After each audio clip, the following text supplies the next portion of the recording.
Hi കൂട്ടുകാരെ, എങ്ങനെയുണ്ട് നിങ്ങളുടെ അവിടുത്തെ മഴയൊക്കെ? ഇവിടെ ഇന്നലെ ഇന്നായിട്ട് ഒരു തരി ഒഴിവില്ല, മഴയോട് മഴ. അപ്പോൾ കാലവർഷമൊക്കെ നേരത്തെ എത്തി എന്നുള്ള വിവരങ്ങളാണ് ഇപ്പോൾ പുറത്തു വരുന്നത്. അപ്പോൾ എല്ലാവരും സേഫായിട്ടിരിക്കുക. പിന്നെ നമുക്ക് നമ്മുടെ കാര്യത്തിലേക്ക് കിടക്കാം. ഇന്നലെ പ്രിലിംസൊക്കെ എഴുതി പോയ കിളികളൊക്കെ എല്ലാവരും തിരിച്ചു വന്നോ? തിരിച്ചു വന്നാലേ പറ്റുള്ളൂ അല്ലേ? നമുക്ക് തമ്മിലധികം ദിവസങ്ങളില്ല. 25-ാം തീയതി ഇന്ന്, 21-ാം തീയതി നമുക്ക് പരീക്ഷയാണ്. അപ്പോൾ അതിന് മുന്നേ നമുക്ക് നമ്മുടെ പോർഷൻസൊക്കെ ഒന്ന് കവർ ചെയ്യാം. ഓക്കെ, അപ്പോൾ ഇന്ന് ഞാൻ പഠിക്കാൻ പോകുന്നത് LDC ആലപ്പുഴ പാലക്കാട് ഭാഗത്ത് നടന്നിട്ടുള്ള 2024 ഒരു ക്വസ്റ്റ്യൻ പേപ്പറാണ്. അപ്പോൾ 10 ചോദ്യം ഫസ്റ്റ് ക്വസ്റ്റ്യൻ തന്നെ അങ്ങനെ പഠിച്ചിട്ട് പോകാനാണ് വിചാരിക്കുന്നത്. ഓക്കെ, നോക്കാം. താഴെ പറയുന്നവരിൽ ആരാണ് കേരള ദേശീയ പ്രസ്ഥാനത്തിൻ്റെ അല്ലാതിരുന്നത് ആരെന്നാണ് ചോദ്യം. ഇവിടെ ഓപ്ഷൻസിൽ 4 AV കുട്ടിമാളുമ്മ, സുനന്ദാമ്മ, അക്കാമ്മ ചെറിയാൻ, ആനി മസ്ക്രീൻ. ഈ ചോദ്യങ്ങൾ കാണുമ്പോൾ തന്നെ, ഈ ചോദ്യത്തിൻ്റെ ഓപ്ഷൻസ് കാണുമ്പോൾ തന്നെ ഇതിൽ നമ്മൾ കേട്ടിട്ടുള്ള 3 ആൾക്കാർ എയും സിയും ഡിയും ആണ് അല്ലേ? അതായത് AV കുട്ടിമാളുമ്മ, അക്കാമ്മ ചെറിയാൻ, ആനി മസ്ക്രീൻ. അപ്പോൾ നമുക്കൊരു എലിമിനേഷൻ നടത്താം. ശരിയായിരിക്കും എന്ന് തോന്നുന്നു. സുനന്ദാമ്മേനെ കേട്ടിട്ടില്ല. അപ്പോൾ പ്രസ്ഥാനത്തിൻ്റെ ഭാഗമല്ലാതിരുന്നത് സുനന്ദാമ്മ. ഇതിന് ശേഷം ഈ 10 ചോദ്യം വായിച്ചതിന് ശേഷം ഇതിൻ്റെ എക്സ്പ്ലനേഷനും ഞാൻ ഇതിൻ്റെ ഒപ്പം പറയുന്നുണ്ട് കേട്ടോ. ഓക്കെ, ക്വസ്റ്റ്യൻ വന്ദേ മാതരം ഏത് വിഭാഗത്തിൽ ഉൾപ്പെടുന്നു? ഉറുദു പത്രം.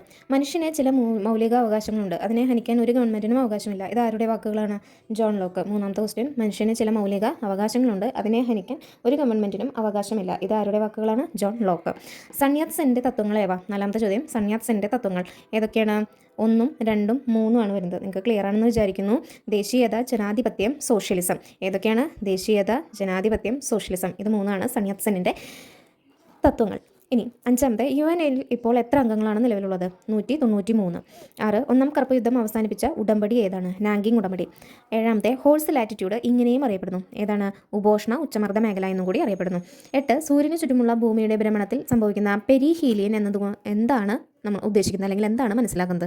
സൂര്യനും ഭൂമിയും അടുത്തടുത്തായി വരുന്നതിനെയാണ് പെരിഹീലിയൻ എന്ന് പറയുന്നത്. അപ്പോൾ എന്താണ് പെരിഹീലിയൻ എന്ന് ഉദ്ദേശിക്കുന്നത്? സൂര്യനും ഭൂമിയും അടുത്തടുത്തായി വരുന്നതിനെയാണ് പെരിഹീലിയൻ എന്ന് പറയുന്നത്. സൂര്യന് ചുറ്റുമുള്ള ഭൂമിയുടെ ഭ്രമണത്തിൽ സംഭവിക്കുന്ന പെരിഹീലിയൻ എന്താണ് ഉദ്ദേശിക്കുന്നത്? സൂര്യനും ഭൂമിയും അടുത്തടുത്തായി വരുന്നതിനെയാണ് പെരിഹീലിയൻ എന്ന് ഉദ്ദേശിക്കുന്നത്. 9, നമ്മുടെ അന്തരീക്ഷ പാളികളിൽ അടങ്ങിയിരിക്കുന്ന ജലാംശത്തെ എന്താണ് പറയുന്നത്? ആർദ്രത. നമ്മൾ ഹ്യൂമിഡിറ്റി കൂടുന്ന ദിവസങ്ങളിൽ നമുക്ക് ഭയങ്കര ചൂട് കൂടുതലാണ്, ഉഷ്ണം കൂടുതലാണെന്ന് പറയില്ലേ? അപ്പോൾ അതാണ് ആർദ്രത. നമ്മുടെ അന്തരീക്ഷ പാളികളിൽ അടങ്ങിയിരിക്കുന്ന ജലാംശത്തെയാണ് ആർദ്രത എന്ന് പറയുന്നത്. 10, റിമോട്ട് സെൻസിംഗ് സാങ്കേതിക വിദ്യയുടെ ആധുനികവൽക്കരണത്തിന് ഇന്ത്യയുടെ സംഭാവന ഏറെ പ്രസക്തമാണ്. ഇന്ത്യയുടെ നാഷണൽ റിമോട്ട് സെൻസിംഗ് സെന്ററിന്റെ ആസ്ഥാനം എവിടെയാണ് സ്ഥിതി ചെയ്യുന്നത്? ഹൈദരാബാദിലാണ്. ഉൾനാടൻ ജലപാതകൾ രാജ്യത്തിന്റെ സാമ്പത്തിക വളർച്ചയെ ത്വരിതപ്പെടുത്തുന്നു. ദേശീയ ജലപാത 4 ഇവയിൽ ഏതൊക്കെ സ്ഥലങ്ങളെ ബന്ധിപ്പിക്കുന്നു? കാക്കിനഡ, പുതുച്ചേരി. കൊല്ലം കോട്ടപ്പുറം ഏതായിരുന്നു? അത് നമ്മുടെ കേരളത്തിൽ കൂടെ പോകുന്നതാണ്. NW3 ആണത്. പരിക്രമണ തലത്തിൽ നിന്നും ഭൂമിയുടെ അക്ഷാംശ കോണീയ അളവ് എത്രയാണ്? 66.5 ഡിഗ്രി. ദേശീയ സാമ്പിൾ സർവേ ഓഫീസ് NSSO നടത്തുന്ന സർവേയുടെ ഭാഗമല്ലാത്തത് ഏതാണ്? ദേശീയ കുടുംബാരോഗ്യ സർവേ. അപ്പോൾ NSSOയുടെ ഭാഗമായിട്ടുള്ള കാര്യങ്ങൾ ഏതൊക്കെയായിരിക്കും? തൊഴിലില്ലായ്മ സർവേ, ഉപഭോക്തൃ ചെലവ് സർവേ, സാമ്പത്തിക സെൻസസ്. ഇത് 3 നടത്തുന്നത് ആരാണ്? NSSO. കണ്ടോ? അപ്പോൾ നമ്മളൊരു ചോദ്യം പഠിക്കുമ്പോൾ നമുക്ക് അല്ലാത്തതും കിട്ടും, അതിൻ്റെ കീഴിൽ ഉൾപ്പെടുന്നവയും കിട്ടും. അപ്പോൾ ദേശീയ സാമ്പിൾ സർവേ ഓഫീസിൻ്റെ NSSO എന്ന് പറയുന്ന സംഘടനയുടെ ഭാഗമായവ തൊഴിലില്ലായ്മ സർവേ, ഉപഭോക്തൃ ചെലവ് സർവേ, സാമ്പത്തിക സെൻസസ്. അപ്പോൾ ഇത് 3 ശേഷം 4ാമതൊരെണ്ണം വന്നത് ദേശീയ കുടുംബാരോഗ്യ സർവേ. അത് NSSOയുടെ ഭാഗമല്ല. ക്ലിയർ? ഓക്കെ, ഇന്ന് നമുക്കതിൻ്റെ എക്സ്പ്ലനേഷൻസും കൂടി നോക്കാം. ആദ്യത്തെ ചോദ്യം എന്തായിരുന്നു? താഴെ പറയുന്നവയിൽ ആരാണ് കേരള ദേശീയ പ്രസ്ഥാനത്തിൻ്റെ ഭാഗമല്ലാതിരുന്നത്? അതിൽ T സുനന്ദാമ്മയാണ് നമ്മൾ റെഡി ഇട്ടത്. അപ്പോൾ ഇനി അതിലെ ഓരോ ഓപ്ഷൻസും നോക്കാം. AV കുട്ടിമാളു അമ്മ. സ്വദേശി പ്രസ്ഥാനത്തിൻ്റെ ക്യാമ്പയിനർ എന്നറിയപ്പെടുന്നത് AV കുട്ടിമാളു അമ്മയാണ്. ഓപ്പ എന്നറിയപ്പെടുന്ന നവോത്ഥാന നായിക കൂടിയാണ് ഇവർ. കുട്ടിമാളു അമ്മ മദ്രാസ് അസംബ്ലിയിലേക്ക് തിരഞ്ഞെടുക്കപ്പെട്ട വർഷങ്ങൾ 1936 46 വർഷം. ഒരു 10 വർഷത്തിൻ്റെ ഗ്യാപ്പിൽ അവർ എന്ത് ചെയ്തിട്ടുണ്ട്? കുട്ടിമാളു അമ്മ മദ്രാസ് അസംബ്ലിയിലേക്ക് തിരഞ്ഞെടുക്കപ്പെട്ടിട്ടുണ്ട്. സിവിൽ നിയമലംഘന പ്രസ്ഥാനത്തിൽ പങ്കെടുത്തതിന് 2 മാസം പ്രായമുള്ള കുഞ്ഞിനെയും കയ്യിലേന്തി അറസ്റ്റ് വരിച്ച ധീര വനിതയാണ് AV കുട്ടിമാളു അമ്മ. അപ്പോൾ സ്വദേശി പ്രസ്ഥാനത്തിൻ്റെ ക്യാമ്പയിനറാണ്, ഓപ്പ എന്നറിയപ്പെട്ട നവോത്ഥാന നായികയാണ്, മദ്രാസ് അസംബ്ലിയിലേക്ക് അവർ തിരഞ്ഞെടുക്കപ്പെട്ട വർഷങ്ങൾ 1936 46 കൂടാതെ സിവിൽ നിയമലംഘന പ്രസ്ഥാനത്തിൽ, സ്വദേശി പ്രസ്ഥാനം, സിവിൽ നിയമലംഘന പ്രസ്ഥാനം, ഇതിൽ പങ്കെടുത്തിട്ട് 2 മാസം പ്രായമുള്ള കുഞ്ഞിനെയും കയ്യിലേന്തി അറസ്റ്റ് വരിച്ച ധീരവനിതയാണ്. അടുത്തത് അക്കാമ ചെറിയാൻ. കേരളത്തിൻ്റെ ജവാൻ ഓഫ് ആർക്ക് എന്നറിയപ്പെട്ടത് അക്കാമ ചെറിയാനാണ്. അക്കാമ ചെറിയാനെ തിരുവിതാംകൂറിൻ്റെ ഝാൻസി റാണി എന്ന് വിശേഷിപ്പിച്ചത് ഗാന്ധിജി. ആരാണ്? അക്കാമ ചെറിയാനെ തിരുവിതാംകൂറിൻ്റെ ഝാൻസി റാണി എന്ന് വിശേഷിപ്പിച്ചത് ഗാന്ധിജി. അക്കാമ ചെറിയാൻ തിരുവിതാംകൂർ ലെജിസ്ലേറ്റീവ് അസംബ്ലിയിലേക്ക് തിരഞ്ഞെടുക്കപ്പെട്ട വർഷം 1947. ഇവിടെ നിന്നാണ്? കാഞ്ഞിരപ്പള്ളിയിൽ നിന്ന്. ദേശസേവിക സംഘം, ഇത് ചോദിച്ചു കണ്ടിട്ടുണ്ട്. ദേശസേവിക സംഘം സ്ഥാപിച്ച നവോത്ഥാന നായികയാണ് ആര്? അക്കാമ ചെറിയാൻ. ഇന്ത്യൻ സ്വാതന്ത്ര്യ സമരത്തിന് നൽകിയ നിസ്തുലമായ സംഭാവനകൾ പരിഗണിച്ച് താമ്രപത്രം നൽകി ആദരിക്കപ്പെട്ട ഒരേയൊരു ദമ്പതിമാരാണ് വി വർക്കി, അക്കാമ ചെറിയാൻ. ഇതും എവിടെയോ നമ്മുടെ തൊഴിൽ വിധി പോലുള്ള ഏതൊരെണ്ണത്തിൽ ക്വസ്റ്റ്യൻ ചെയ്യുമ്പോൾ കണ്ടിട്ടുണ്ട്. ഇനി 1114 കഥ, ഇത് PYQ ആണ് കേട്ടോ. അക്കാമ ചെറിയാനാണ് രചിച്ചിട്ടുള്ളത്. അക്കാമ ചെറിയാൻ്റെ ആത്മകഥയാണ് ജീവിതം ഒരു സമരം. ഇനി ജീവിതം സമരങ്ങളാക്കിയ കുറേ കാര്യങ്ങൾ നമ്മളിങ്ങനെ PYQ ചെയ്യുമ്പോൾ കിട്ടും. അപ്പോൾ അതൊക്കെ നിങ്ങളൊരു നോട്ടിലാക്കിയിട്ട് എഴുതി വയ്ക്കാം, സെപ്പറേറ്റ് ആയിട്ട്, അല്ലെങ്കിൽ നമ്മൾ മറന്നു പോകും. ഓക്കെ, അപ്പോൾ എന്തൊക്കെ നമ്മൾ പറഞ്ഞത്? കേരളത്തിൻ്റെ ജോവാന ഓഫ് ആർക്കാണ്. അക്കാമ ചെറിയാനെ തിരുവിതാംകൂറിൻ്റെ ഝാൻസി റാണി എന്ന് വിശേഷിപ്പിച്ചത് ഗാന്ധിജിയാണ്. അക്കാമ ചെറിയാൻ തിരുവിതാംകൂർ ലെജിസ്ലേറ്റീവ് അസംബ്ലിയിലേക്ക് തിരഞ്ഞെടുക്കപ്പെട്ട വർഷം 1947. ദേശസേവിക സംഘം സ്ഥാപിച്ചത് അക്കാമ ചെറിയാനാണ്. കൂടാതെ സ്വാതന്ത്ര്യ സമരത്തിന് നൽകിയിട്ടുള്ള നിസ്തുലമായ സംഭാവനകൾ പരിഗണിച്ച് താമ്രപത്രം നൽകി ആദരിക്കപ്പെട്ട ഒരേയൊരു ദമ്പതിമാരാണ് വി വർക്കിയും അക്കാമ ചെറിയാനും. 1114 കഥ എന്ന കൃതി രചിച്ചത് അക്കാമ ചെറിയാനാണ്. അക്കാമ ചെറിയാൻ്റെ ആത്മകഥയാണ് ജീവിതം ഒരു സമരം. ഞാനാണ് നേതാവ്, മറ്റുള്ളവരെ കൊല്ലുന്നതിന് മുമ്പ് നിങ്ങൾ എന്നെ ആദ്യം വെടിവെക്കുക, ഇത് പറഞ്ഞതും അക്കാമ ചെറിയാനാണ്. ഇനി അടുത്ത ആളാണ് ആനി മസ്ക്രിൻ. ഭരണഘടനാ നിർമ്മാണ സഭയിൽ തിരുവിതാംകൂറിനെ പ്രതിനിധീകരിച്ച ഏക വനിതയാണ് ആനി മസ്ക്രിൻ. എന്താണ്? ഭരണഘടനാ നിർമ്മാണ സഭയിൽ തിരുവിതാംകൂറിനെ പ്രതിനിധീകരിച്ച ഏക വനിത. കേരളത്തിൽ നിന്ന് ലോകസഭാംഗമായ ആദ്യ വനിത. തിരുവിതാംകൂർ സ്റ്റേറ്റ് കോൺഗ്രസ് വർക്കിംഗ് കമ്മിറ്റിയിൽ അംഗമായ ആദ്യ വനിതാ നേതാവ്. ഇതൊക്കെ ആരുടെ വിശേഷണങ്ങളാണ്? ആനി മസ്ക്രിൻ. ഏത് സാമ്പത്തിക നീതിയും സമാധാനപരമായിരിക്കണം. വർക്കല ക്ഷേത്ര മൈതാനത്ത് വെച്ച് നടന്ന സ്റ്റേറ്റ് കോൺഗ്രസ് യോഗത്തിൽ ഈ പ്രസംഗം നടത്തിയ വനിതയും ആനി മസ്ക്രിനാണ്. അപ്പോൾ നമ്മളിപ്പോൾ ആനി മസ്ക്രിനെ കുറിച്ച് എന്തെല്ലാം കാര്യങ്ങൾ പറഞ്ഞു? ഭരണഘടനാ നിർമ്മാണ സഭയിൽ തിരുവിതാംകൂറിനെ പ്രതിനിധീകരിച്ച ഏക വനിത, കേരളത്തിൽ നിന്ന് ലോകസഭാംഗമായ ആദ്യ വനിത, തിരുവിതാംകൂർ സ്റ്റേറ്റ് കോൺഗ്രസ് വർക്കിംഗ് കമ്മിറ്റിയിൽ അംഗമായ ആദ്യ വനിതാ നേതാവ്. കൂടാതെ ഏത് സാമ്പത്തിക നീതിയും സമാധാനപരമായിരിക്കണം. വർക്കല ക്ഷേത്ര മൈതാനത്ത് വെച്ച് നടന്ന സ്റ്റേറ്റ് കോൺഗ്രസ് യോഗത്തിൽ ഈ പ്രസംഗം നടത്തിയ വനിതയാരാണ്? ആനി മസ്ക്രിൻ. ഇനി കേരളത്തിൽ നടന്ന രാഷ്ട്രീയ സംഭവങ്ങളും അതിന് നേതൃത്വം നൽകിയ വനിതകളും. ഗാന്ധിജിയുടെ കൺസ്ട്രക്റ്റീവ് പ്രോഗ്രാം നേതൃത്വം നൽകിയത് TC കൊച്ചുകുട്ടി അമ്മ. ചാലപ്പുറം ഗവൺമെൻറ് സ്കൂളിലെ വിദ്യാർത്ഥിനികളുടെ സമരം ജയലക്ഷ്മി. ക്ഷേത്രപ്രവേശന പരിപാടി PM കമലാവതി. കോഴിക്കോട് നടന്ന വിദേശ വസ്ത്രശാല പിക്കറ്റിംഗ് AV കുട്ടിമാളു അമ്മ. ഇത് ഒന്ന് നോട്ട് ചെയ്ത് വയ്ക്കാം. കോഴിക്കോട് നടന്ന വിദേശ വസ്ത്രശാല പിക്കറ്റിംഗ് AV കുട്ടിമാളു അമ്മ. ഇനി അടുത്തത് ഇമ്പോർട്ടൻ്റ് ആണ്, നോക്കാം. നമ്പൂതിരി സ്ത്രീകളുടെ മറക്കുട ബഹിഷ്കരണ യാത്ര ആര്യ പള്ളം. കളർക്കോട് പാടങ്ങളിൽ നടന്ന കാർഷിക സമരം ദേവയാനി. തോൽവിറക് കാർത്തിയായനി അമ്മ. നിയമലംഘന പ്രസ്ഥാന വേളയിൽ കോഴിക്കോട് ബീച്ചിൽ നടന്ന ചടങ്ങിൽ ത്രിവർണ്ണ പതാക ഉയർത്തിയത് ഗ്രേസി ആരോൺ. എന്താണ്? നിയമലംഘന പ്രസ്ഥാന വേളയിൽ കോഴിക്കോട് ബീച്ചിൽ നടന്ന ചടങ്ങിൽ ത്രിവർണ്ണ പതാക ഉയർത്തിയത് ഗ്രേസി ആരോൺ. അപ്പോൾ ഇതിൽ ശ്രദ്ധിച്ചു വെക്കേണ്ട 2-3 പേരുണ്ട്. ഒന്ന്, കോഴിക്കോട് നടന്ന വിദേശ വസ്ത്രശാല പിക്കറ്റിംഗ് കണ്ടക്ട് ചെയ്തത് അല്ലെങ്കിൽ അതിന് ലീഡർഷിപ്പ് കൊടുത്തത് AV കുട്ടിമാളു അമ്മ. നമ്പൂതിരി സ്ത്രീകളുടെ മറക്കുട ബഹിഷ്കരണ യാത്രയ്ക്ക് ലീഡർഷിപ്പ് കൊടുത്തത് ആര്യ പള്ളം. കളർക്കോട് പാടങ്ങളിൽ നടന്ന കാർഷിക സമരം ദേവയാനി. തോൽവിറക് കാർത്തിയായനി അമ്മ. നിയമലംഘന പ്രസ്ഥാന വേളയിൽ കോഴിക്കോട് ബീച്ചിൽ നടന്ന ചടങ്ങിൽ ത്രിവർണ്ണ പതാക ഉയർത്തിയത് ഗ്രേസി ആരോൺ. രണ്ടാമത്തെ ചോദ്യം എന്തായിരുന്നു? ഓക്കെ, നോക്കിയിട്ട് വരാം. വന്ദേ മാതരം ഏത് വിഭാഗത്തിൽ ഉൾപ്പെടുന്നു? അത് ഉറുദു പത്രമാണ്. ഇവിടെ കുറച്ച് പത്രങ്ങൾ അതിന് നേതൃത്വം നൽകിയിരുന്നവർ ഒക്കെ ഉണ്ട്. പത്രങ്ങളല്ല, പ്രസിദ്ധീകരണങ്ങൾ അതിന് നേതൃത്വം നൽകിയിരുന്നവരെ നമുക്ക് കാണാം. സമ്പത്ത് കൗമുദി, മിറാത്തുൽ അക്ബർ, രാജാറാം മോഹൻ റോയ്. ഇതിൽ സമ്പത്ത് കൗമുദി ഒരുവിധം സമയത്ത് എടുത്ത് ചോദിച്ചിട്ടുള്ള ചോദ്യമാണ് സമ്പത്ത് കൗമുദി. പിന്നെ young India, Harijan, Indian opinion, Navajeevan, Mahatma Gandhi. ഞാൻ ഇമ്പോർട്ടൻ്റ് ആയിട്ടുള്ളത് മാത്രമാണ് പറഞ്ഞു പോകുന്നത്. കേസരി, മറാത്ത, ബാലഗംഗാധര തിലക്. പിന്നെ മൂക് നായക്, ബഹിഷ്കൃത ഭാരതും മൂക് നായകും BR Ambedkar. New India, Commonwealth, Annie Besant. Comrade, Maulana Muhammad Ali. പിന്നെ Bengal Gazette, James Augustus Hicky. Bombay Chronicle, Firoz Shah Mehta. Karmayogi, Aurobindo Ghosh. The Leader, Madan Mohan Malaviya. Amrita Bazar Patrika, Sisir Kumar Ghosh. Yugantar, Barindra Kumar Ghosh, Bhupendranath Datta. National Herald, Jawaharlal Nehru. Nation, Gopal Krishna Gokhale. Bengali Surendranath Banerjee. Vande Mataram ഇത് ഉറുദുവിലെ ലാലാ ലജ്പത് റായ്. വന്ദേ മാതരം ഇംഗ്ലീഷിലെ ബിപിൻ ചന്ദ്രപാൽ. ഇനി അത്രയ്ക്കധികം അങ്ങനെ കണ്ടിട്ടില്ല. ഇന്ത്യൻ മിറർ ഒരിക്കൽ കണ്ടിട്ടുണ്ട് കേട്ടോ. National paper, Indian Mirror, Debendranath Tagore. Bangadarshan, Bankim Chandra Chatterjee. Voice of India, Dadabhai Naoroji. Bombay Samachar, Fardunji Marzban. അപ്പോൾ എല്ലാം ഒന്നും നിങ്ങൾക്ക് ഒറ്റയടിക്ക് കിട്ടണമെന്നില്ല. അപ്പോൾ റിപ്പീറ്റായി എന്ത് ചെയ്യണം? നമ്മൾ ഒന്നല്ലെങ്കിൽ ഇത് കേൾക്കണം, അല്ലെങ്കിൽ എവിടെയെങ്കിലും എഴുതി വെച്ച്. ഇപ്പോൾ നമ്മൾ വർക്ക് ചെയ്യുമ്പോഴോ അതായത് ഇപ്പോൾ കിച്ചണിലായാലും എങ്ങനെയായാലും ഇപ്പം ജോലിക്ക് പോകുന്നവരാണെങ്കിൽ അങ്ങനെ എങ്ങനെയായാലും നമുക്ക് ജോലി കിട്ടുന്നതാണ് പ്രധാനം. അപ്പോൾ ഇനിയൊരു അവസരത്തിന് വേണ്ടിയിട്ട് നമ്മൾ കാത്തിരിക്കരുത്. കിട്ടുന്ന അവസരങ്ങൾ നമ്മൾ മാക്സിമം ഉപയോഗിക്കുക. എല്ലാവർക്കും എല്ലാം കഴിഞ്ഞിട്ട് പഠിക്കാനിരിക്കുന്നത് വളരെ വിരളമായിരിക്കും. അപ്പോൾ കിട്ടുന്ന സമയം നമ്മൾ എങ്ങനെ ഉപയോഗപ്പെടുത്തുന്നു അതിലാണ് കാര്യമുള്ളത്. ഓക്കെ, അപ്പോൾ നമുക്ക് അടുത്ത ചോദ്യത്തിലേക്ക് പോകാം. മൂന്നാമത്തെ ചോദ്യം, മനുഷ്യന് ചില മൗലിക അവകാശങ്ങളുണ്ട്, അതിനെ ഹനിക്കാൻ ഒരു ഗവൺമെൻറ്റിനും അവകാശമില്ല. ഇത് ആരുടെ വാക്കുകളാണ്? John Locke. കുറച്ച് ഉദ്ധരണികൾ നോക്കാം. ഇംഗ്ലണ്ടിൽ നിന്ന് വേർപിരിയുകയാണ് അമേരിക്കക്കാരെ സംബന്ധിച്ച് വിവേകപൂർവമായ പ്രവൃത്തി എന്ന് കോമൺ സെൻസ് എന്ന ലഘുലേഖയിലൂടെ പ്രഖ്യാപിച്ചത് തോമസ് പെയിനാണ്. ഇംഗ്ലണ്ടിൽ നിന്ന് വേർപിരിയുകയാണ്. അതായത് വേർപിരിയുമ്പോൾ നമുക്ക് എന്തായാലും ആദ്യം നിന്ന് വേർപിരിയുകയാണെങ്കിൽ നമുക്കൊരു പെയിൻ അല്ലേ. അപ്പോൾ വേർപിരിയുന്ന കാര്യം അമേരിക്കക്കാരെ സംബന്ധിച്ച് വിവേകപൂർവമായ പ്രവൃത്തിയാണെന്ന് കോമൺ സെൻസ് എന്ന ലഘുലേഖയിലൂടെ പ്രഖ്യാപിച്ചത് ആരാണ്? തോമസ് പെയിനാണ്. മനുഷ്യന് ചില മൗലിക അവകാശങ്ങളുണ്ട്, അതിനെ ഹനിക്കാൻ ഒരു ഗവൺമെൻറ്റിനും അവകാശമില്ല. അതാണ് ഇപ്പോൾ നമ്മൾ ചോദ്യരൂപേണ കണ്ടത്. ജോൺ ലോക്കാണ് അത് പറഞ്ഞത്. ഏതെങ്കിലും വിദേശ ശക്തിക്ക്, അതായത് ഇംഗ്ലണ്ടിനെയാണ് പ്രത്യേകിച്ച് അവർ പറയുന്നത്, ഈ വൻകര അതായത് വടക്കേ അമേരിക്ക ദീർഘകാലം കീഴടക്കി കഴിയാമെന്നത് യുക്തിക്ക് നിരക്കുന്നതല്ല. അതും തോമസ് പെയിൻ തന്നെയാണ് പറയുന്നത്. തോമസിന് വല്ലാണ്ട് പെയിൻ വരികയാണ് എന്തൊക്കെ പറയുമ്പോൾ. ഇംഗ്ലണ്ടിൽ നിന്ന് വേർപിരിയുന്ന കാര്യം അമേരിക്കക്കാരെ സംബന്ധിച്ച് വിവേകപൂർവമായ പ്രവൃത്തി എന്ന് പറയുന്നതും, കൂടാതെ വടക്കേ അമേരിക്കയും ഇംഗ്ലണ്ടും അധികകാലം വെച്ചുകൊണ്ടിരിക്കാൻ ഇംഗ്ലണ്ടിന് പറ്റില്ല, കീഴടക്കി കഴിയാൻ പറ്റില്ല എന്നാൽ അത് യുക്തിക്ക് നിരക്കുന്നതല്ല എന്ന് പറയുന്നതൊക്കെ പെയിനോട് കൂടിയിട്ടാണ് തോമസ് പറയുന്നത് കേട്ടോ. അങ്ങനെയൊക്കെ ആലോചിച്ച് വയ്ക്കുക. ആവശ്യം നമ്മുടെ പോയില്ലേ. ഓക്കെ. യുദ്ധം ആരംഭിക്കുന്നതിന് മുമ്പ് തന്നെ വിപ്ലവം നടപ്പാക്കി കഴിഞ്ഞിരുന്നു. അത് ജനങ്ങളുടെ ഹൃദയത്തിലായിരുന്നു. അതാരാണ് പറഞ്ഞത്? John Adams.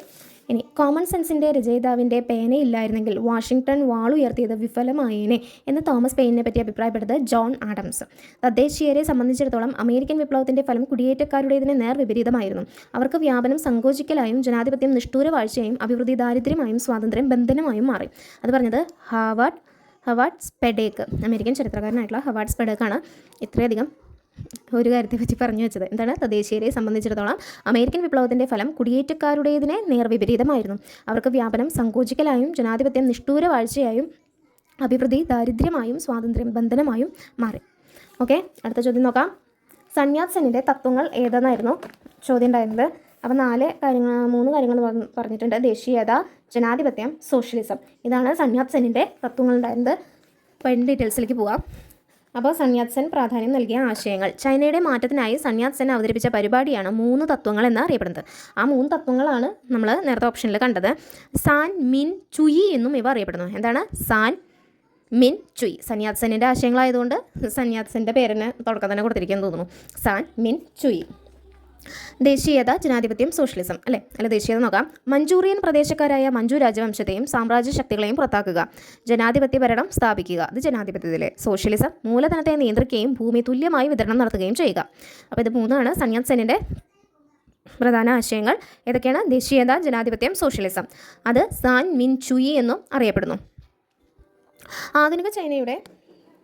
ആധുനിക ചൈനയുടെ സ്ഥാപകനായി അറിയപ്പെടുന്ന വ്യക്തിയാണ് സൺയാത് സെൻ. എന്താണ്? ആധുനിക ചൈനയുടെ സ്ഥാപകനായി അറിയപ്പെടുന്ന വ്യക്തിയാണ് സൺയാത് സെൻ. ദക്ഷിണ ചൈനയിൽ സൺയാത് സെന്നിൻ്റെ നേതൃത്വത്തിൽ റിപ്പബ്ലിക്കൻ ഭരണം സ്ഥാപിച്ച പാർട്ടിയാണ് കുമിന്താങ് പാർട്ടി. ദക്ഷിണ ചൈനയിൽ എവിടെയാണ്? ക്യാമറ ഫോക്കസ് ആവുന്നില്ല. ഓക്കെ. ദക്ഷിണ ചൈനയിൽ സൺയാത് സെന്നിൻ്റെ നേതൃത്വത്തിൽ റിപ്പബ്ലിക്കൻ ഭരണം സ്ഥാപിച്ച പാർട്ടിയാണ് കുമിന്താങ് പാർട്ടി. കുമിന്താങ് പാർട്ടിയുടെ പ്രമുഖ പ്രവർത്തകനായിരുന്നു സൺയാത് സെൻ. ചൈനീസ് റിപ്പബ്ലിക്കിൻ്റെ ആദ്യ പ്രസിഡന്റായിരുന്നു ഡോക്ടർ സൺയാത് സെൻ. സൺയാത് സെൻ പടിഞ്ഞാറൻ രാഷ്ട്രങ്ങളുമായി സമത്വം വേണമെന്ന് ആവശ്യപ്പെടുകയും ചൈനയുമായി വിദേശികൾ ഒപ്പിട്ട അന്യായമായ ഉടമ്പടികൾ റദ്ദാക്കുകയും ചെയ്തു. അപ്പോൾ ഇതിൽ നോക്കേണ്ടത് ദക്ഷിണ ചൈനയിൽ സൺയാത് സെന്നിൻ്റെ ലീഡർഷിപ്പിലുള്ള റിപ്പബ്ലിക്കൻ ഭരണം. അതായത് ഇതൊക്കെ ശ്രദ്ധിക്കാൻ വേണ്ടിയിട്ടാണ് കുറച്ചും കൂടി ഊന്നൽ നൽകി പറയുന്നത്. കാരണം ഇപ്പോൾ അറിയാലോ എല്ലാവർക്കും നമ്മുടെ ചോദ്യങ്ങളെല്ലാം മാറിയിട്ടുണ്ട്. അപ്പോൾ വരുന്ന പാറ്റേൺ അനുസരിച്ച് വേറെ സോഷ്യലിസ്റ്റ് ഭരണമെന്നോ അല്ലെങ്കിൽ ലിബറൽ ഭരണം എന്നൊക്കെ പറഞ്ഞു കഴിഞ്ഞാൽ നമ്മളൊരു മാർക്ക് പോവും. അപ്പോൾ റിപ്പബ്ലിക്കൻ ഭരണം സ്ഥാപിച്ച പാർട്ടിയാണ് കുമിന്താങ് പാർട്ടി. ഓക്കെ. 5ാമത്തെ ചോദ്യം ഉണ്ടായിരുന്നത് UN എത്ര രാഷ്ട്രങ്ങൾ ഉണ്ടെന്നാണ്. 193 അതിൻ്റെ ആൻസർ വരുന്നത്. UN ഏറ്റവും ഒടുവിൽ അംഗമായ രാജ്യം ആരാണ്? ദക്ഷിണ സുഡാൻ. അതായത് 193ാമത്തെ രാജ്യം ദക്ഷിണ സുഡാനാണ്. ദക്ഷിണ സുഡാൻ UN അംഗമായ വർഷം 2011 ജൂലൈ 14. ഓക്കെ. അപ്പോൾ ദക്ഷിണ സുഡാൻ UN അംഗമായത് 2011 ജൂലൈ 14. 192ാമത്തെ രാജ്യം മോണ്ടി നെഗ്രോ. 191 കിഴക്കൻ തിമൂർ. 190 സ്വിറ്റ്സർലൻഡ്. ഇന്ത്യ UN ഔദ്യോഗികമായിട്ട് അംഗമായത് എന്നാണ്? 1945 ഒക്ടോബർ 30. അതായത് UN രൂപീകൃതമായ ആ ഒരു സമയത്ത് തന്നെ, അതായത് UN ആയിട്ട് പേര് മാറ്റിയ ആ സമയത്ത് തന്നെ ഇന്ത്യ അതിലെ അംഗമാണ്. ആദ്യത്തെ പേരെന്തായിരുന്നു എന്ന് എല്ലാവർക്കും അറിയാമോ? ലീഗ് ഓഫ് നേഷൻസ് ആയിരുന്നു. രണ്ടാമതാണ് 1945 പേര് മാറ്റി UN ഐക്യരാഷ്ട്ര സംഘടന, യുണൈറ്റഡ് നേഷൻസ് ഓർഗനൈസേഷൻ എന്ന് ആയി മാറിയത്. UN അംഗമായ 29ാമത്തെ രാജ്യമായിരുന്നു ഇന്ത്യ. ഐക്യരാഷ്ട്രസഭയിൽ അംഗത്വമുള്ള ഏറ്റവും ചെറിയ രാജ്യമാണ് മൊണാക്കോ. UNO സ്ഥാപകാംഗങ്ങളുടെ എണ്ണം 51. 51ാമതായി ഒപ്പുവെച്ച പോളണ്ടിനെയും സ്ഥാപകാംഗമായി പരിഗണിക്കുന്നു. പോളണ്ട് 1945 ഒക്ടോബർ 15 ഒപ്പ് വെച്ചത്. UN അംഗമല്ലാത്ത യൂറോപ്യൻ രാജ്യം വത്തിക്കാൻ. ഏഷ്യൻ രാജ്യം തായ്വാൻ. എന്താണ്? UN അംഗമല്ലാത്ത യൂറോപ്യൻ രാജ്യം വത്തിക്കാനാണ്. ഏഷ്യൻ രാജ്യം ചോദിച്ച തായ്വാൻ. UN നിന്നും പുറത്താക്കപ്പെട്ട ആദ്യ രാജ്യം തായ്വാൻ. 1971 പുറത്താക്കപ്പെട്ടു. രണ്ടാമത്തെ രാജ്യം യൂഗോസ്ലാവിയ. 1992 പുറത്താക്കപ്പെട്ടു. ഓക്കെ, ആറാമത്തെ ചോദ്യം. കറുപ്പ് യുദ്ധം അവസാനിപ്പിച്ച ഉടമ്പടി ഏതായിരുന്നു എന്നാണ്. നാങ്കിങ് ഉടമ്പടി ആയിരുന്നത്. കറുപ്പ് യുദ്ധം നടന്നത് ആര് തമ്മിലായിരുന്നു? ചൈനയും ബ്രിട്ടനും തമ്മിലാണ് യുദ്ധം നടന്നത്. ഒന്നാം കറുപ്പ് യുദ്ധം നടന്ന വർഷം 1839 to 42 വരെയാണ്. ഒന്നാം കറുപ്പ് യുദ്ധത്തിനുള്ള പ്രധാന കാരണം കാൻറ്റൺ കറുപ്പ് പാർട്ടിയായിരുന്നു. കറുപ്പ് എന്ന് പറഞ്ഞാൽ അറിയാലോ, നമ്മുടെ ലഹരി ഒപ്പിയം വാർ എന്നൊക്കെയാണ് അത് പറയുന്നത്. ഒന്നാം കറുപ്പ് യുദ്ധത്തിൻ്റെ ഫലമായി ബ്രിട്ടൻ പിടിച്ചെടുത്ത ചൈനീസ് പ്രദേശമാണ് ഹോങ്കോങ്. 1997 ചൈനയ്ക്ക് ഹോങ്കോങ് തിരികെ ലഭിച്ചു. നാങ്കിങ് ഉടമ്പടി പ്രകാരം ഒന്നാം കറുപ്പ് യുദ്ധം അവസാനിച്ചു. രണ്ടാം കറുപ്പ് യുദ്ധം നടന്നത് 1856-60 കാലഘട്ടങ്ങളിലാണ്. അപ്പോൾ നാങ്കിങ് ഉടമ്പടി കറുപ്പ് യുദ്ധം അവസാനിപ്പിച്ച ഉടമ്പടിയാണ്. ചൈനയും ബ്രിട്ടനും തമ്മിലായിരുന്നു അത് കറുപ്പ് യുദ്ധം നടന്നത്. പിന്നെ ആദ്യത്തെ കറുപ്പ് യുദ്ധം നടന്ന വർഷം 1839 മുതൽ 1842 വരെയാണ്. പ്രധാനപ്പെട്ട കാരണം കാൻറ്റൺ കറുപ്പ് പാർട്ടിയായിരുന്നു. ഇതിൻ്റെ ഫലമായിട്ട് എന്തായി? ബ്രിട്ടൻ പിടിച്ചെടുത്ത ചൈനീസ് പ്രദേശമാണ് ഹോങ്കോങ്. പിന്നീട് അവർക്ക് എന്നാണ് ലഭിച്ചത്? 1997 ചൈനയ്ക്ക് അത് തിരികെ ലഭിച്ചത്. നാങ്കിങ് ഉടമ്പടി പ്രകാരം ഒന്നാം കറുപ്പ് യുദ്ധം അതോടെ അവസാനിച്ചു. പക്ഷേ 1856-60 എന്തുണ്ടായി? രണ്ടാം കറുപ്പ് യുദ്ധം വീണ്ടും ഉണ്ടായി. ഓക്കെ, അടുത്ത ചോദ്യം ഉണ്ടായിരുന്നത് ഹോൾസ് ലാറ്റിറ്റ്യൂഡ് എന്നറിയപ്പെടുന്ന പ്രദേശത്തിനെ അറിയപ്പെടുന്ന മറ്റൊരു പേരായിരുന്നു. ഉപോഷ്ണ ഉച്ചമർദ്ദ മേഖല എന്നും എന്തറിയപ്പെടുന്നുണ്ട്? നമ്മുടെ ഹോൾസ് ലാറ്റിറ്റ്യൂഡ് അറിയപ്പെടുന്നുണ്ട്. ഭൂമധ്യരേഖയ്ക്ക് 30 ഡിഗ്രി വടക്കും 30 ഡിഗ്രി തെക്കും അക്ഷാംശങ്ങളിൽ സ്ഥിതി ചെയ്യുന്ന മർദ്ദ മേഖലകളാണ് ഉപോഷ്ണ ഉച്ചമർദ്ദ മേഖല. അതായത് ക്ലിയർ ആവുണ്ടോന്ന് അറിയില്ല, ഇവിടെ നിന്ന് വരച്ച് കാണിക്കാം. ഇത് നമ്മുടെ ഭൂമിയാണെന്ന് വിചാരിച്ചാൽ നടുക്ക് കൂടെ പോകുന്നതാണ് ഭൂമധ്യരേഖ. അപ്പോൾ ഇതിൻ്റെ ഈ ഭാഗത്ത് 30 ഡിഗ്രി തെക്കും 30 ഡിഗ്രി വടക്കും ഈ ഭാഗത്തായിട്ട് വരുന്ന ഈ ഭാഗങ്ങളിൽ സ്ഥിതി ചെയ്യുന്ന മർദ്ദ മേഖലകളെയാണ് എന്ത് പറയുന്നത്? ഉപോഷ്ണ ഉച്ചമർദ്ദ മേഖല എന്ന് പറയുന്നത്. Subtropical high pressure belt. മധ്യരേഖാ പ്രദേശത്ത് നിന്നും ചൂട് പിടിച്ച് ഉയരുന്ന വായു ക്രമേണ തണുത്ത് ഭൂഭ്രമണത്തിന്റെ സ്വാധീനത്താൽ ഉപോഷ്ണ മേഖലയിൽ എത്തുമ്പോഴേക്കും താഴുന്നു. അതിനാൽ ഈ മേഖലയിലുടനീളം ഉച്ചമർദ്ദം അനുഭവപ്പെടുന്നു. അതായത് ഈ ഭൂമധ്യരേഖാ പ്രദേശത്തിൽ ഇവിടെ നിന്ന് ചൂട് പിടിച്ച് ഉയരുന്ന വായു ക്രമേണ തണുത്ത് ഭൂഭ്രമണത്തിൻ്റെ സ്വാധീനത്തിൽ ഭൂമി തിരിഞ്ഞുകൊണ്ടിരിക്കുന്നതിൻ്റെ ഭാഗമായിട്ട് എന്ത് ചെയ്യുന്നു? ഉപോഷ്ണ മേഖലകളിൽ എത്തുമ്പോഴേക്കും ഇങ്ങനെ പോയത് ഇവിടുന്ന് ഇങ്ങോട്ട് താഴേക്ക് വരുന്നു. അതിനാൽ ഈ മേഖലയിലുടനീളം എന്താണ് അനുഭവപ്പെടുന്നത്? ഉച്ചമർദ്ദം അനുഭവപ്പെടുന്നു. ഇനി എങ്ങനെയാണ് ഹോൾസ് ലാറ്റിറ്റ്യൂഡും അതിൻ്റെ പേരിൻ്റെ ഉൽപ്പത്തിയും വന്നതെന്ന് നോക്കാം. പണ്ട് കാലത്ത് കപ്പലുകൾ പായ കെട്ടിയാണ് ഓടിച്ചിരുന്നത്. നമുക്കറിയാമല്ലേ, നമ്മൾ ടെക്സ്റ്റിലൊക്കെ കണ്ടിട്ടുണ്ട്. യൂറോപ്പിൽ നിന്നും അമേരിക്കൻ ഭൂഖണ്ഡങ്ങളിലേക്ക് സാധനങ്ങളായി പോയിരുന്ന കപ്പലുകൾക്ക് തിരശ്ചീന തലത്തിലെ കാറ്റിൻ്റെ അഭാവം കാരണം 30 ഡിഗ്രി ഉത്തര അക്ഷാംശത്തോട് ചേർന്നുള്ള ഭാഗം കടക്കാൻ പ്രയാസമായിരുന്നു. കപ്പലിൻ്റെ ഭാരം കുറയ്ക്കാൻ വേണ്ടി കുതിരകളെ കടലിൽ ഇറക്കിയതിനു ശേഷം കപ്പൽ യാത്ര തുടരുമായിരുന്നു. കുതിരകളെ കടലിൽ ഇറക്കേണ്ടി വരുന്ന ഈ നിർവാത മേഖലയാണ് ഹോൾസ് ലാറ്റിറ്റ്യൂഡ് എന്ന പേര് വരാൻ കാരണമാക്കിയത്.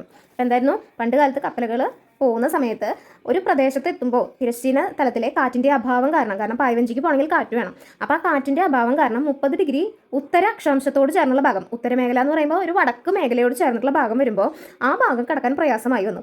അപ്പോൾ കപ്പലിൻ്റെ ഭാരം കുറയ്ക്കാൻ വേണ്ടി കുതിരകളെ കടലിലേക്ക് ഇറക്കിയതിന് ശേഷം കപ്പൽ യാത്ര തുടരുമായിരുന്നു. ഈ കുതിരകളെ കടലിൽ ഇറക്കേണ്ടി വരുന്ന നിർവാത മേഖലയ്ക്കാണ്, അതായത് വാദം എന്ന് പറയുമ്പോൾ കാറ്റ്, നിർവാദം എന്ന് പറയുമ്പോൾ കാറ്റില്ലാത്ത ഈ മേഖലയ്ക്ക് പറയുന്ന പേരാണ് horse latitude. Okay, horse latitude എന്നറിയപ്പെടുന്ന മേഖല ഏതാണ്? ഉപോഷ്ണ ഉച്ചമർദ്ദ മേഖല. നിർവാത മേഖല, ഡോൾഡ്രംസ് എന്നറിയപ്പെടുന്ന മേഖല, മധ്യരേഖാ ന്യൂനമർദ്ദ മേഖല. നിർവാത മേഖല എന്നറിയപ്പെടുന്ന മർദ്ദമേഖല, മധ്യരേഖാ ന്യൂനമർദ്ദ മേഖല.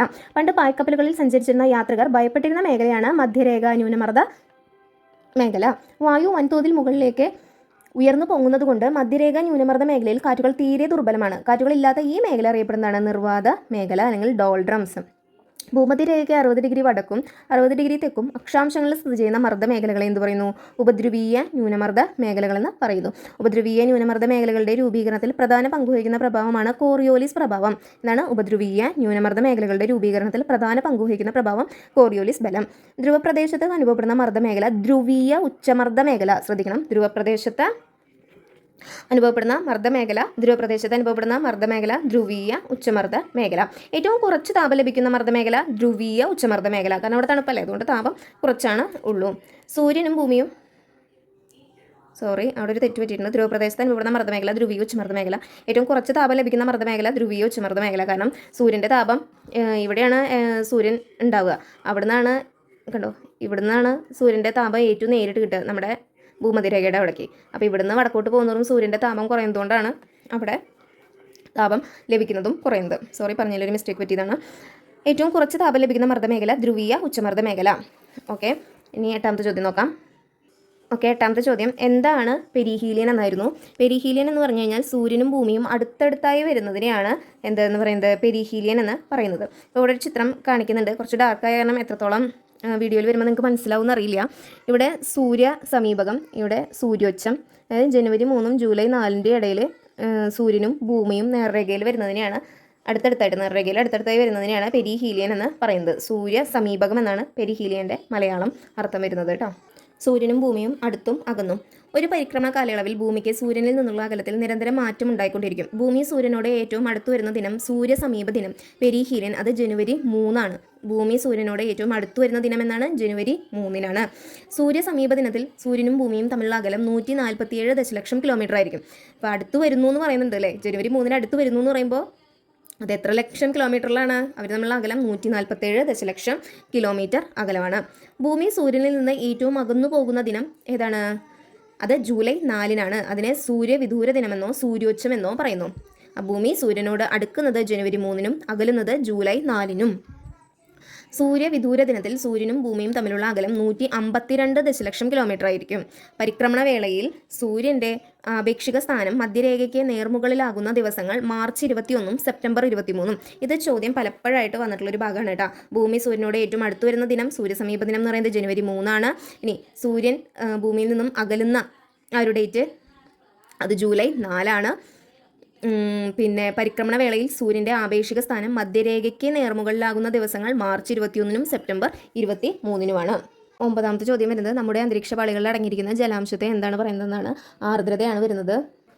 അന്തരീക്ഷത്തിലെ ജലാംശം എന്നറിയപ്പെടുന്നത് ആർദ്രതയാണ്. അന്തരീക്ഷത്തിലെ നീരാവിയുടെ അളവാണ് ആർദ്രത. അന്തരീക്ഷ ജലത്തിൻ്റെ അളവിനെ സ്വാധീനിക്കുന്ന ഘടകങ്ങൾ താപനില, ജലലഭ്യത, അന്തരീക്ഷ സ്ഥിതി, അതായത് വരണ്ട വായു അല്ലെങ്കിൽ ആർദ്രവായു എന്ന് പറയുന്നവയാണ് നമ്മുടെ അന്തരീക്ഷ ജലത്തിൻ്റെ അളവിനെ സ്വാധീനിക്കുന്ന ഘടകങ്ങൾ. വായുവിൽ അടങ്ങിയിട്ടുള്ള നീരാവിയുടെ യഥാർത്ഥ അളവാണ് കേവല ആർദ്രത, അബ്സല്യൂട്ട് ഹ്യൂമിഡിറ്റി. കേവല ആർദ്രത ഒരു ക്യൂബിക് മീറ്റർ വായുവിൽ എത്ര ഗ്രാം ജലബാഷ്പം എന്ന ഏകകത്തിലാണ് കണക്കാക്കുന്നത്. ഒരു നിശ്ചിത ഊഷ്മാവിൽ അന്തരീക്ഷ വായുവിനെ ഉൾക്കൊള്ളാൻ കഴിയുന്ന നീരാവിയുടെ അളവും ആ സമയത്ത് അന്തരീക്ഷ വായുവിലുള്ള നീരാവിയുടെ അളവും തമ്മിലുള്ള അനുപാതമാണ് ആപേക്ഷിക ആർദ്രത. ഒരു നിശ്ചിത ഊഷ്മാവിൽ അന്തരീക്ഷ വായുവിനെ ഉൾക്കൊള്ളാൻ കഴിയുന്ന നീരാവിയുടെ അളവും ആ സമയത്ത് അന്തരീക്ഷ വായുവിലുള്ള നീരാവിയുടെ അളവും തമ്മിലുള്ള അനുപാതമാണ് എന്ത്? ആപേക്ഷിക ആർദ്രത. ഇനി ആപേക്ഷിക ആർദ്രത കണക്കാക്കുന്ന സൂത്രവാക്യം ആപേക്ഷിക ആർദ്രത = കേവല ആർദ്രത ഡിവൈഡഡ് ബൈ അന്തരീക്ഷത്തിനെ ഉൾക്കൊള്ളാൻ കഴിയുന്ന ആകെ നീരാവിയുടെ അളവ് × 100. ആപേക്ഷിക ആർദ്രത സമുദ്രത്തിന് മുകളിൽ കൂടുതലും വൻകരകളുടെ മുകളിൽ കുറവുമായിട്ടാണ് അനുഭവപ്പെടുക. പ്രസ്താവന രീതിക്കൊക്കെ ചോദിക്കാം. ആപേക്ഷിക ആർദ്രത സമുദ്രത്തിന് മുകളിൽ കൂടുതലും വൻകരകളുടെ മുകളിൽ കുറവുമാണ്. പൂരിതാവസ്ഥയിൽ ആപേക്ഷിക ആർദ്രത 100% ആയിരിക്കും. താപവ്യത്യാസം കൂടുതലാകുമ്പോൾ ആപേക്ഷിക ആർദ്രത കുറവും. താപവ്യത്യാസം കൂടുതലാകുമ്പോൾ ആപേക്ഷിക ആർദ്രത കുറവ്. വ്യത്യാസം കൂടുതലാകുമ്പോൾ ആപേക്ഷിക ആർദ്രത കുറവ്. താപവ്യത്യാസം കുറയുമ്പോഴോ ആപേക്ഷിക ആർദ്രത കൂടുതൽ. ശ്രദ്ധിക്കണം, താപവ്യത്യാസം കൂടുതലാകുമ്പോൾ ആപേക്ഷിക ആർദ്രത കുറവും വ്യത്യാസം കുറയുമ്പോൾ ആർദ്രത കൂടുതലുമായിരിക്കും. അപ്പോൾ താപം കൂടുതലാകുമ്പോൾ ആർദ്രത കുറവും താപം കുറയുമ്പോൾ ആർദ്രത കൂടുതലുമായിരിക്കും. അപ്പോൾ ഇവർ തമ്മിൽ ഒരു വിപരീത അനുപാതമാണുള്ളതല്ലേ. ഓക്കെ, മനസ്സിലായെന്ന് വിചാരിക്കുന്നു. അപ്പോൾ 10ാമത്തെ ചോദ്യം വരുന്നത് ഇന്ത്യയുടെ നാഷണൽ റിമോട്ട് സെൻസിങ് ഏജൻസി എവിടെയാണ്? ഹൈദരാബാദിലാണ് വരുന്നത്. കേന്ദ്ര ബഹിരാകാശ വകുപ്പിൻ്റെ കീഴിൽ ഡിപ്പാർട്ട്മെൻറ്റ് ഓഫ് സ്പേസ് DOS പ്രവർത്തിക്കുന്ന സ്വയം ഭരണാധികാരമുള്ള സ്ഥാപനമാണ് national remote sensing centre Hyderabad. ഇന്ത്യയിൽ വിദൂര സംവേദന പ്രവർത്തനങ്ങൾ ഏറ്റെടുത്ത് നടത്തുന്ന കേന്ദ്ര സ്ഥാപനം ഏതാണ്? NRSC. ഹൈദരാബാദിലെ NRSCയെ ISROയുടെ ഭാഗമായി എല്ലാ ആധുനിക സജ്ജീകരണങ്ങളോട് കൂടിയ കേന്ദ്രമാക്കിയ വർഷം 2008. ആദ്യകാലത്ത് NRSA എന്നറിയപ്പെട്ടിരുന്ന സ്ഥാപനം ഏതാണ്? NRSC ആണ്. ഇന്ത്യയുടെ റിമോട്ട് സെൻസിംഗ് ഉപകരണങ്ങൾ നൽകുന്ന വിവരങ്ങളുടെ ശേഖരം, സംസ്കരണം, വിതരണം എന്നിവയുടെ എല്ലാം പൂർണ്ണമായ ചുമതലയുള്ള സ്ഥാപനമാണ് NRSC. ഇന്ത്യയുടെ ബഹിരാകാശ ഏജൻസിയായ ISROയുടെ ആസ്ഥാനം ബാംഗ്ലൂരു. ISROയുടെ പ്രധാന കേന്ദ്രമായ Vikram Sarabhai space centre VSSC ആസ്ഥാനം Thiruvananthapuram. Indian institute of remote sensing IIRS Dehradun. അപ്പോൾ എന്തൊക്കെ നമ്മൾ പറഞ്ഞു? National remote sensing agency Hyderabad, കൂടാതെ നമ്മുടെ ഇന്ത്യയുടെ ബഹിരാകാശ ഏജൻസിയായിട്ടുള്ള ISRO ബാംഗ്ലൂർ, ISROയുടെ പ്രധാന കേന്ദ്രമായ Vikram Sarabhai space centre Thiruvananthapuram, Indian institute of remote sensing IIRS Dehradun.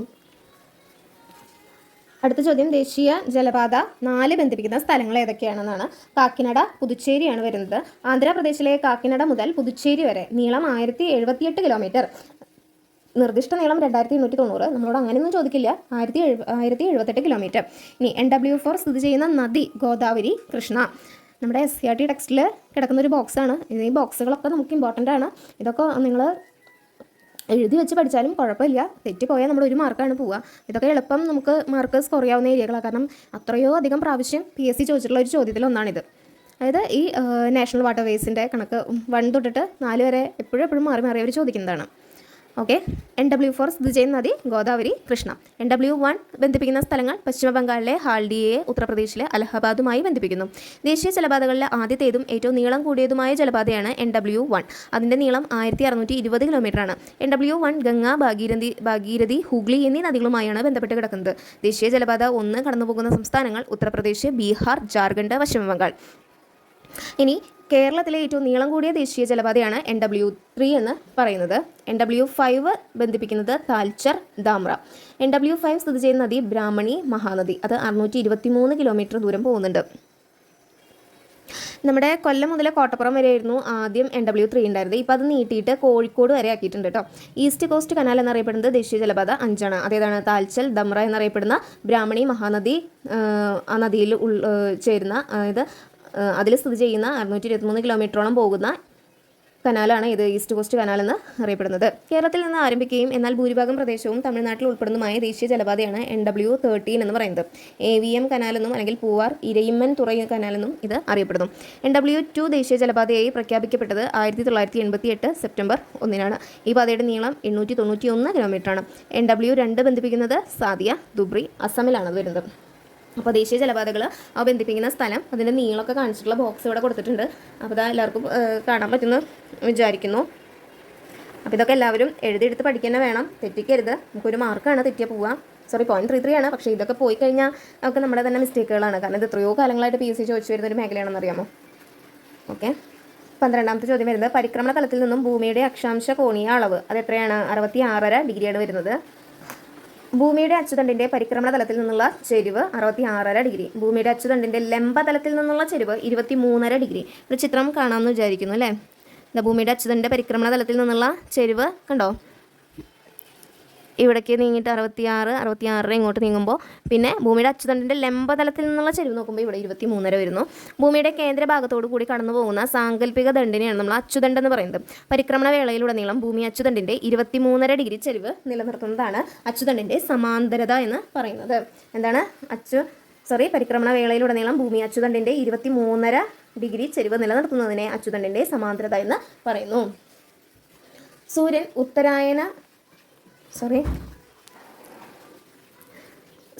ഉത്തരായന രേഖയ്ക്കും, അതായത് 23.5 ഡിഗ്രി വടക്ക്, ദക്ഷിണായന രേഖയ്ക്ക് 23.5 ഡിഗ്രി തെക്ക് ഇടയിൽ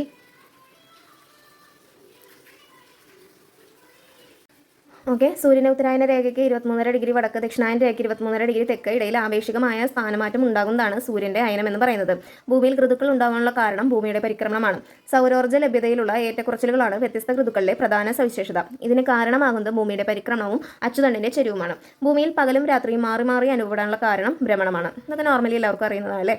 ഭൂമിയിൽ ഋതുഭേദങ്ങൾക്ക് കാരണമാകുന്ന ഘടകങ്ങൾ ഭൂമിയുടെ പരിക്രമണം, അച്ചുതണ്ടിൻ്റെ സമാന്തരത, സൂര്യൻ്റെ അയനം. സൂര്യൻ്റെ അയനം മൂലം വസന്തകാലം, ഗ്രീഷ്മകാലം, ഹേമന്തകാലം, ശൈത്യകാലം എന്നിങ്ങനെ വ്യത്യസ്ത ഋതുക്കൾ ചക്രികമായി ആവർത്തിക്കുന്നു. അടുത്തതുണ്ടായിരുന്ന NSSOയുടെ ഭാഗമല്ലാത്തത് ഏതെന്നായിരുന്നു? ദേശീയ കുടുംബാരോഗ്യ സർവേ ആയിരുന്നു അതിൻ്റെ ഭാഗമല്ലാത്തത്.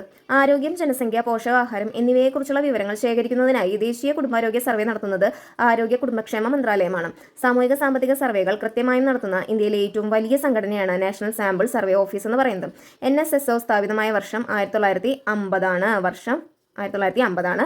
NSSOയുടെ 4 ഘടകങ്ങൾ: survey, design and research division, field operation division, data processing division, survey coordination division.